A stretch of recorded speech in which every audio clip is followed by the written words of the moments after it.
So, ito yung pusit. Squid ito. So, yung internals nito, andun yung ink eh. Andun yung ink, tsaka yung mga flavoring niya nasa loob. Yun yung ice niya.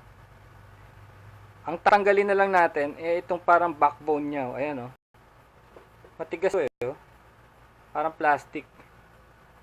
Kailangan nating tanggalin to. Ayan oh. Plastic talaga siya oh. Galing no? Plastic from nature. Pa siyang piraso ng water bottle, mineral water. Ito oh, ayan man yung sa kanya oh. Oh. Tanggalin natin 'yan. Okay, the third one ayan oh. Sticking out. Oh, pare-pareha lang no? So wag na nating hatakin 'yan kasi nandiyan yung ink sa loob eh. Sarap 'yun eh. Yun yung essence. Tandaan lang natin na sandali lang iluto ang mga pusit or seafood. For that matter, sandali lang ang mga luto niyan. Di ba't sa Japan eh kinakain pa nga yan ng hilaw? Di ba? Hinihiwa tapos sasawsaw lang sa mga soy sauce. Tapos naalala ko, pag nanguhuli kami niyan dati, buhay pa. Talagang fresh na fresh. Binubuhusan namin ng hot water. Yun na yun. Luto na siya nun. Next, ang kailangan natin ay sibuyas. Napili ko tong white onion kasi sarap siya, hindi siya masyadong matapang. Although dito sa Philippines, meron kaming matapang na klase ng onion. Onion ng Ilocos. Maliliit siya at potent. Highly potent. So, syempre ito, kung gusto nyo na maanghang, finger chilies, hindi naman to actually maanghang, wag nyo lang makakain yung buto. Yung buto maanghang, pero yung balat niya hindi. Masarap. Next na kailangan natin, tomatoes. Sarap din kasi yung may gulay, di ba? May gulay. Tapos, garlic. Konti lang, pero kailangan ipinuhin natin yan para pwede natin kainin din. Tapos, syempre, kailangan natin ng sugar. Table sugar. Para medyo caramelize siya. Ano lang, 1 teaspoon. 1 teaspoon of sugar. Konting salt. Konting turmeric. Mahilig ako sa turmeric eh. Turmeric with 11 other seasonings. McCormick. Curry powder. Yan. Health sa stomach yung turmeric. And of course, sauce. Kailangan natin ng soy sauce. A little bit of hot sauce. Hiwain na natin itong mga to. Ito mga fingers, hindi na natin hiwain. Tabi muna natin. One by one. Ito, crush lang natin ito na gano'n, no? Crush mo lang ng gano'n to. Pag na-crush mo na, bubuka na. Ayan.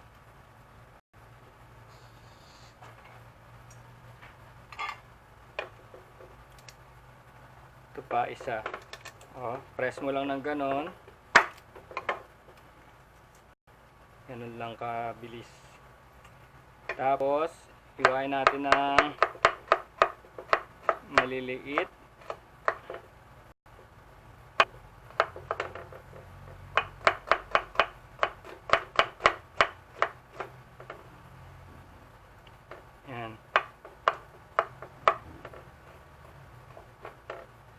So ayan, maliliit na. Set aside lang natin. So maganda rin pag may malapad yung kutsilyo, di ba? Pwede mong scooper. Naman, onions. Tanggalin natin yung ends. Palabasin lang natin yung clean, no? Clean skin. Ayan. O, ayan, o.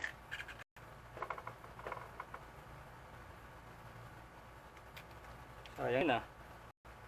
Bale, pwede na to. So, cut it in half.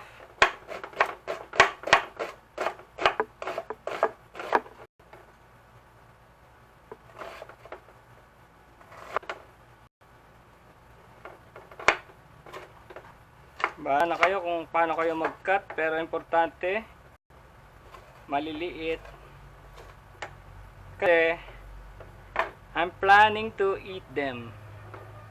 Pagkakainin nyo talaga, liitan nyo para hindi makaumay. Tomato. Pala sa tomato, hindi na natin kailangan yung seeds. Tanggalin na natin yung seeds. So, ganun din, maliliit din. Pwede na siguro tayo mag-start. Na-prepare na natin lahat. So, importante rin na bago mag-start, ready na lahat. So, yan.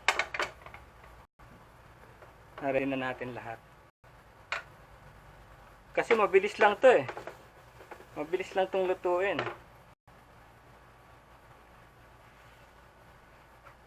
So let's try. 1 cup water. Okay.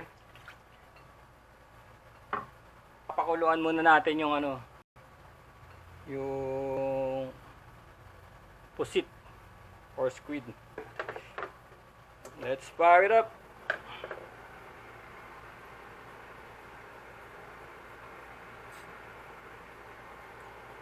So, ayan.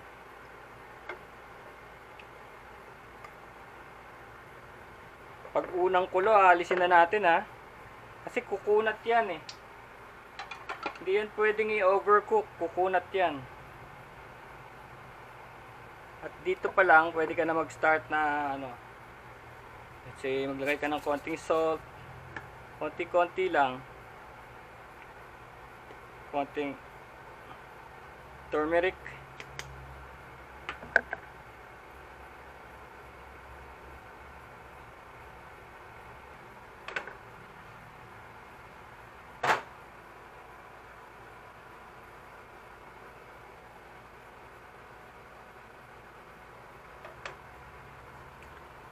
By the way, shoutout nga pala kay Tigre Terrible, tsaka kay Clark o Pangasinan. Yan, mga shoutouts. Salamat sa inyong pagsubaybay.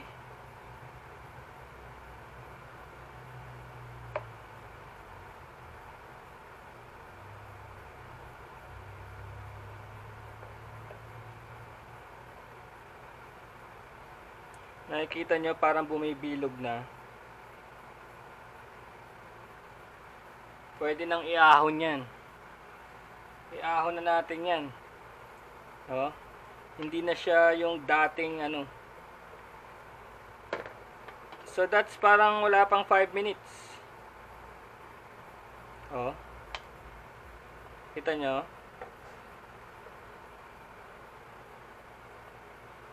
Kaya lang nandiyan na yung mga dugo. Kailangan natin tong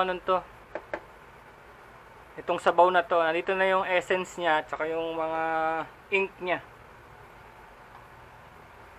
So we need to reduce this.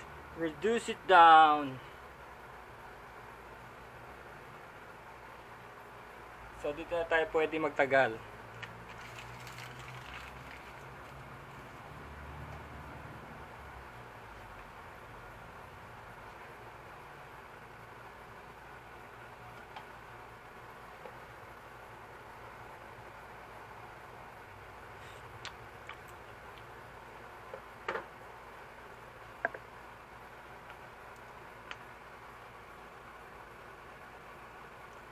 Kasi ito yung base base sauce. Kung ano yung ilalagay nyo dyan, yun na yung magiging lasa ng overall. So dito pa lang sa base, inaantabayanan nyo na. So turmeric, and then pwede na ako siguro maglagay ng aking ng aking 1 teaspoon sugar.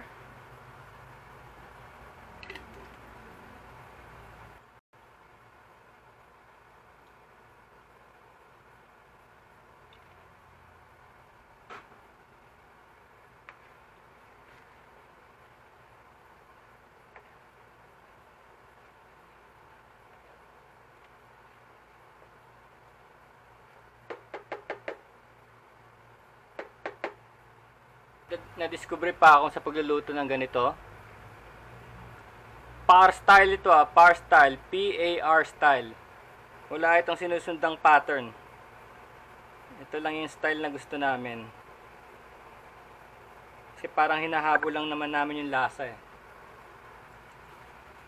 Yung liver spread, konting-konting liver spread o kaya sarsa ni Mang Tomas. Kasi this came from liver din At meron ditong sugar.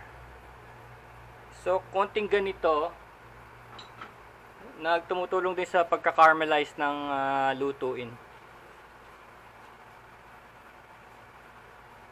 Kasi pag hindi parang malapot, parang parang mukhang matabang. Maganda yung medyo malapot.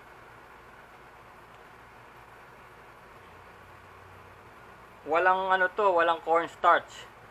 Yung style namin walang cornstarch. Nire-reduce lang namin talaga.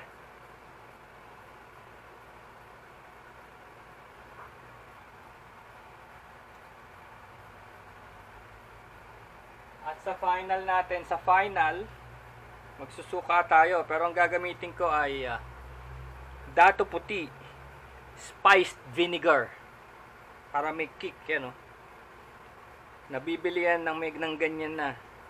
May chilies and may onions and garlic. So wala tayong cover kasi pinasisingaw natin talaga, pina-evaporate natin yung yung sobrang tubig. At I think it's time. It's time to put all the yan.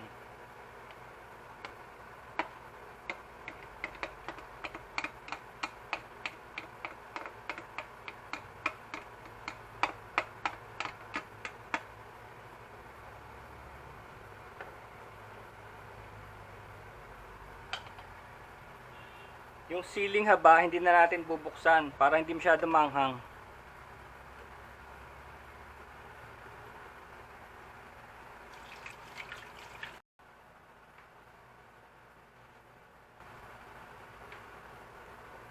It's reducing. Ayan na.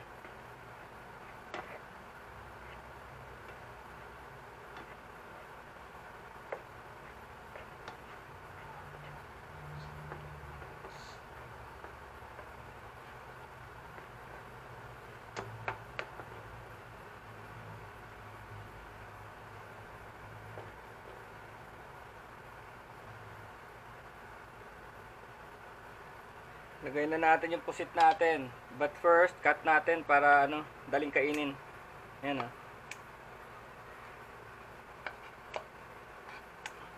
Kahit hindi full cut, basta't may mga hiwa lang. Diba lumabas yung ink niya?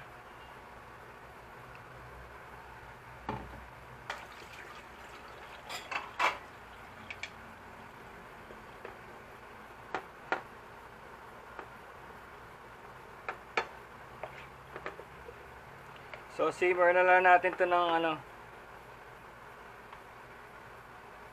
Let's add some sauce.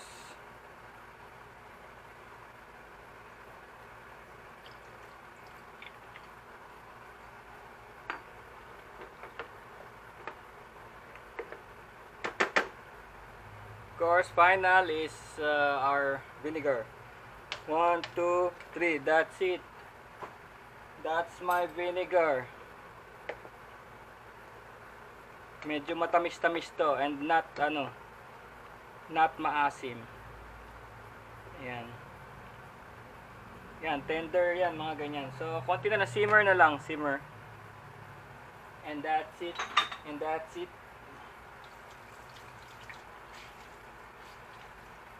Sa bawat bayan po dito sa Pilipinas, may iba-ibang klase ng luto ng adobo.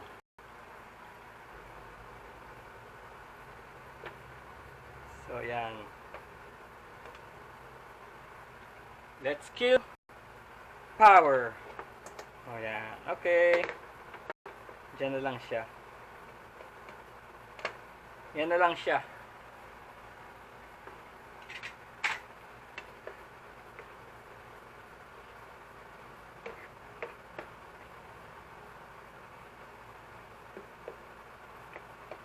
So that's our adobong pusit.